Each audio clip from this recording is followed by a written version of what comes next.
दोस्तों, आज की जो सच्ची घटनाएं, इसे सुनकर आप भी हैरान रह जाएंगे। दोस्तों, पति और पत्नी का तलाक हो गया था। तलाक के बावजूद भी दोनों का कोर्ट में केस चल रहा था और केस 2 साल से चल रहा था। सिर्फ इसी बात को देखते हुए कि उनको 2 बच्चे होते हैं, 2 बेटे होते हैं। पति चाहता था कि दोनों बेटे उसको मिल जाएं और पत्नी चाहती थी कि दोनों बेटे उसको मिल जाएं। दोनों ही बच्चों की कस्टडी लेने के लिए जो भी कोर्ट में तमाम तरह की दलीलें दी जा सकती थी, वो दलीलें दे रहे थे और एक दूसरे को लापरवाह बताने की पूरी पूरी कोशिश कर रहे थे, ताकि जज साहब पर ये इम्प्रेशन पड़ जाए कि ये बेकार है और साहब उसी हिसाब से वो अपना फैसला सुना दे। साहब ने पूरा मामला सुना। सुनने के बाद ये फैसला दिया कि दोनों बेटों की जो कस्टडी है वो मां को दी जाती है। दरअसल मां ही बच्चों की अच्छे से परवरिश कर सकती है, उनका ख्याल रख सकती है। कहा कि ये खुद नौकरी करती है, बच्चों को टाइम नहीं दे पाएगी और मैं पूरे परिवार के साथ रहता हूं। मेरे परिवार में बहुत सारे लोग हैं, बहुत सारे जने हैं जो इनका ख्याल रख सकते हैं। दोनों ने अपने अपने तरीके से बात की, लेकिन जज ने कहा कि कोई बात नहीं, सिर्फ दोनों बेटों की कस्टडी मां को ही दी जा रही है और मां को कस्टडी दे दी जाती है। लगभग 4 या 5 साल बीत जाते हैं। बच्चे ठीक ठाक तरीके से अपनी मां के साथ रह रहे थे, लेकिन एक दिन दोनों बेटे गायब हो जाते हैं, जैसे गायब होते हैं।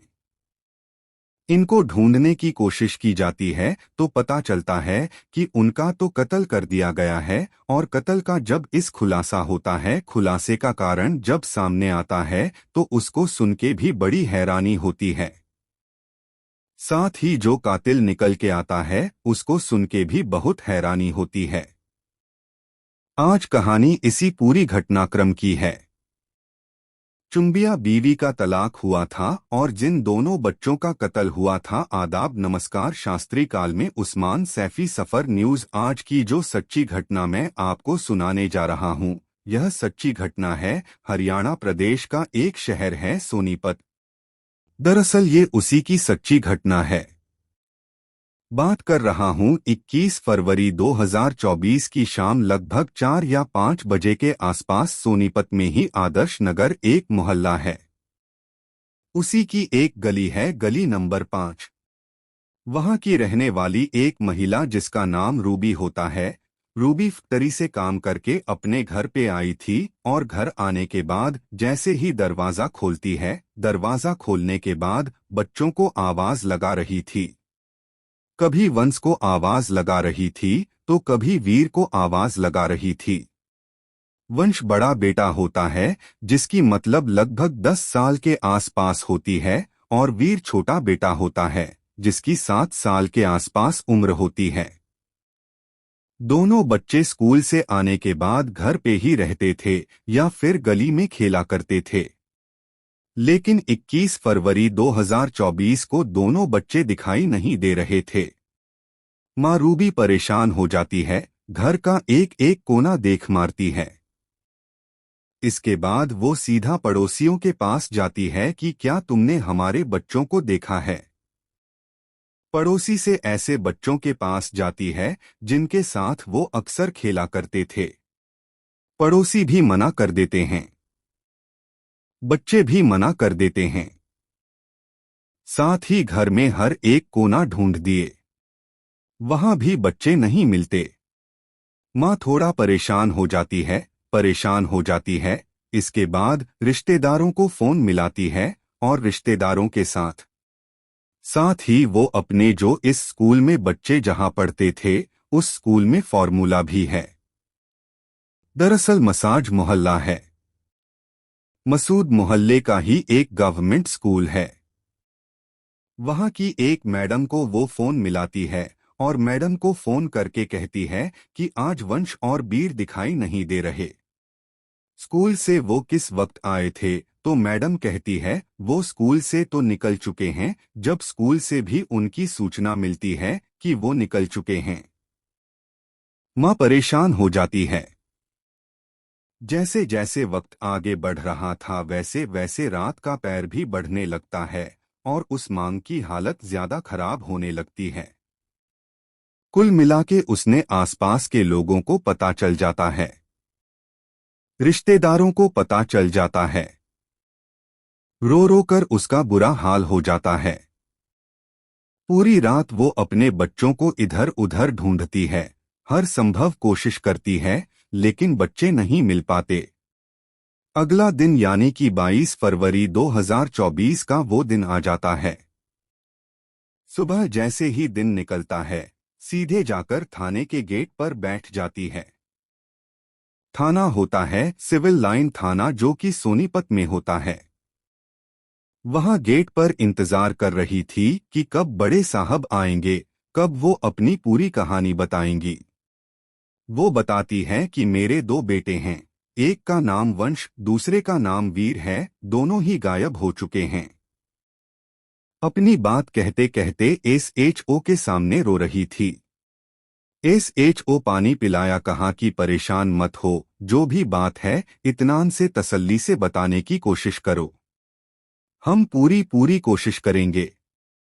तुम्हारे बच्चों को ढूंढने की जितना जल्दी हो सकेगा, तुम्हारे बच्चे तुम्हारे पास होंगे। तुम बिल्कुल परेशान मत हो। जैसे भी है हमें बताने की कोशिश करो। फिर माँ बात करते करते रो रही थी और बता रही थी।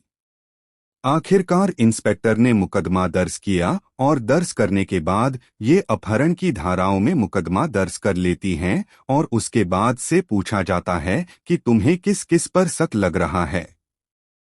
वो बताती है कि साल 2012 में उसकी शादी हुई थी। यही एक मोहल्ला है विकास नगर। वहां का रहने वाला राहुल कुमार होता है। उसके साथ शादी होती है। जिंदगी कुछ दिन तक तो ठीक चलती है। दो बच्चे पैदा हो जाते हैं और साल 2017 में उसका तलाक हो जाता है। तलाक होने के बाद साल 2019 में कोर्ट से अनुमति मिलती है कि बच्चों की परवरिश तुम ही करोगी। जैसे ही इंस्पेक्टर ने ये बात सुनी, इंस्पेक्टर ने अपने टीम को लिया और टीम को ले जाने के बाद सीधा राहुल कुमार के पास पहुंचते हैं। राहुल कुमार को हिरासत में लिया जाता है, उससे पूछताछ की जाती है। उससे कहा जाता है कि भाई दोनों बच्चे कहाँ हैं? पूरा का पूरा शक तुम्हारे ऊपर है। जो भी है सच सच बता दो। जैसे ही उससे बात पूछी जाती है वो इधर उधर की बातें कर रहा था। लेकिन पुलिस अपने तरीके से जब सख्ती से उससे पूछताछ करती है तो सख्ती से पूछताछ करने के बाद भी पुलिस को कोई सफलता मिली नहीं रही थी। वो साफ साफ सिर्फ एक ही बात कर रहा था कि उस महिला ने मुझे फंसाने के लिए दोनों बच्चों को गायब किया होगा। आपको उसी महिला से पूछना चाहिए, जो मेरी नहीं हो सकी वो बच्चों की भी नहीं होगी। जब राहुल एक ही बात कह रहा है, एक ही रट लगाए हुआ है, तो इंस्पेक्टर परेशान हो जाता है। सोचता है कि आखिरकार क्या है। समझ में नहीं आ रहा कि महिला कहती है कि बच्चे उसके पास नहीं हैं। यह कहता है बच्चे इसके पास नहीं है, तो बच्चे गए कहाँ? अभी इसी बात को देखते हुए उसने पूरी पूछा कि तुम्हारा किस पर शक है, तुम इस बारे में बता सकते हो? उसने कहा शक तो मुझे पता नहीं, लेकिन मैं आपको ये जरूर बताना चाहूंगा कि हम दोनों के बीच में तलाक क्यों होता है। जब बात तलाक की आती है तो इंस्पेक्टर ने सुनना चाहा कि हाँ वाकई ठीक है। साल में इनकी शादी होती है। ये महिला और ये इसका पति जो होता है राहुल, ये दोनों ही एक फैक्ट्री में काम किया करते थे। काम करते करते इस महिला की एक व्यक्ति से, जिसका नाम होता है नितिन, जो कि मोहल्ला कबीरपुर का रहने वाला होता है और वैसे वो मूल निवासी होता है, उत्तर प्रदेश का जिला बागपत होता है। बागपत का ही एक वरनावा एक जगह लगती है, वहां का वो रहने वाला होता है। जैसे ही ये बात उससे पूछी जाती है कि उससे क्या मतलब, तो कहते हैं कि दोनों की दोस्ती बढ़ती है। दोस्ती के बाद ये प्यार कर बैठते हैं और प्यार करने के साथ साथ ही ये दोनों एक दूसरे के साथ रिलेशनशिप में भी आ जाते हैं। मैंने इस बात का कई बार विरोध किया था। जब बात विरोध किया था तो बात तलाक तक नौबत आ जाती है। इसने अपने उस प्रेमी को नहीं छोड़ा। इसने पति को छोड़ना सही समझा। इसलिए अगर ढूंढना है तो हो सकता है कि तुम उसके जो प्रेमी है नितिन से जाके बात करो। नितिन शायद इसमें कुछ ना कुछ रास्ता निकाल सकता है। जैसे ये बात आती है, इस महिला से पूछा जाता है। इस महिला ने कहा कि नहीं, ये इसके पति का ही खेल हो सकता है। ये सिर्फ उसको फंसाने की साजिश कर रहा है। अब महिला के जो सीडीआर था, इनकी मोबाइल नंबर उसकी सीडीआर निकलवाई जाती है। जो उसका पति होता है, जो पूर्व पति यानी कि राहुल कुमार, उसके भी मोबाइल का सीडीआर निकलवाया जाता है। दोनों की कोल्ड डिटेल निकलवाई जाती है। कोल्ड डिटेल से पति जी की कोल्ड डिटेल थी। वो बिल्कुल साफ सुथरी थी। उसमें किसी तरह का कोई लोचा नहीं था। लेकिन जो रूबी होती है, उसकी कोल्ड डिटेल्स से पुलिस को एक नाम निकल के आता है और वो नाम होता है नितिन का। इसलिए पुलिस ने प्राइम सस्पेक्ट के तौर पर इस महिला से भी पूछताछ करने के बाद सीधा जब नितिन की तरफ जाती है, नितिन को पुलिस चारों तरफ से घेर लेती है। जब नितिन को ये पता चलता है कि यहाँ पुलिस आ चुकी है, बस वो पुलिस को देखकर छत से कूद जाता है और जैसे छत से कूदता है तो उसके पैरों में चोट लग जाती है। यानी कि वो घायल हो जाता है और भागने की कोशिश कर रहा था। उसकी भागने की कोशिश नाकाम हो जाती है। पुलिस इसको हिरासत में लेने की कोशिश कर रही थी। टांगों में चोट लगी थी, इसलिए नजदीक एक नागरिक हॉस्पिटल होता है। वहां पर स्क्वाड एडमिट कराया जाता है और एडमिट कराने के साथ ही उससे पूछा जाता है कि बच्चे कहाँ हैं। जब बच्चों के बारे में उसे पूछ रहे थे तो उसने भी इधर उधर की बातें बताना शुरू कर दिया। लेकिन पुलिस ने अपने तरीके से सख्ती से पूछताछ की है तो वो टूट जाता है। तब पता चलता है कि स्कूल से बच्चे जैसे ही घर पहुंचे थे, उसने रास्ते में ही दोनों बच्चों को अपनी बाइक पर बिठाया और बाइक पे बैठाने के बाद ये सोनीपत से सीधा उत्तर प्रदेश के जो बागपत जिला होता है, उसका एक गांव लगता है गौरीपुर। दरअसल ये उसकी तरफ लेकर चलने लगता है और चलते चलते ये जब दूर पहुंच जाता है, तब इसको लगता है कि बच्चे काफी दूर आ चुके हैं। जंगल में एक का खेत होता है। उन बच्चों दोनों को किसी बहाने से खेत के अंदर लेके जाता है और दोनों ही बच्चों का गला दबाने के बाद उनकी हत्या कर देता है। हालांकि बच्चों ने इसका विरोध किया और जब तक वो करते रहे, जब तक ये अपनी शायद उनकी दम नहीं निकल गया, लेकिन जो कातिल था, कातिल ने जब तक उनको उनका गला दबा के रखा, जब तक क्या उनके प्राण नहीं निकल गए, जब तक वो मरने गए उनकी लाशें वहीं पड़ी हुई थी। 23 फरवरी 2024 की सुबह आखिरकार पुलिस ने जब उसकी निशानदेही के आधार पर उस जगह को खोजा तो वहां सचमुच 2 लाशें मिल जाती हैं। दोनों बच्चों की लाशों को कब्जे में लिया जाता है और कब्ज में लेने के बाद उनका पोस्टमार्टम कराया जाता है और उससे पता चलता है कि दोनों की मौत गला घुटने से ही हुई है। अब पुलिस इससे पूछ रही थी कि आखिरकार तुमने इनकी हत्या क्यों की है? इसके पीछे क्या वजह है?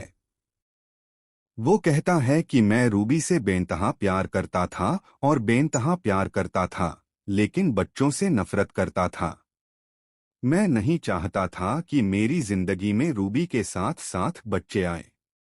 इसलिए मैंने बच्चों को रास्ते से हटाने की प्लानिंग कर ली थी और इसलिए मैंने यह सब काम किया। जब यह बात उस महिला से पूछा गया तो महिला का रो रो कर बुरा हाल हो जाता है। वह सोचने पर मजबूर हो जाती है कि आखिरकार उसके बच्चों के साथ ऐसा क्या हो गया। दरअसल जब पुलिस ने अपनी जांच पड़ताल की तो इस महिला का अभी तक कोई सीधे रूप में कोई भूमिका नहीं पाई गई थी। इन बच्चों की हत्या में हालांकि पुलिस के जो एसीपी होते हैं नरसिंह, उनका ये कहना है कि बच्चे जो मारे गए हैं वो प्रेमी की नफरत की वजह से ही, हालांकि वो प्रेमिका से प्यार करता था लेकिन बच्चों से नफरत करता था। अभी इस प्रेमिका की इस हत्याकांड में कितनी भूमिका है इसकी भी जांच की जा रही है, और जो इसके पति की जो भूमिका है उसकी भी जांच की जा रही है। पूरे प्रकरण की तसल्ली से जांच की जा रही है। दृष्टया जो सबूत मिले हैं वो उसमें प्रेमी ही इसका पूरा जिम्मेदार है। आगे की जांच के बाद जो भी स्पष्ट हो सकेगा कार्रवाई की जाएगी, किसी को बख्शा नहीं जाएगा। दोस्तों, इस पूरे घटनाक्रम को सोने का उद्देश्य किसी को परेशान करना नहीं है, किसी का दिल दुखाना नहीं है, बल्कि आपको जागरूक करना है, आपको सचेत करना है। काश उस महिला ने अगर से प्रेमी ही चाहत थी तो बच्चों को अपने पति को दे देती, कम से कम उनकी जिंदगी तो बच जाती।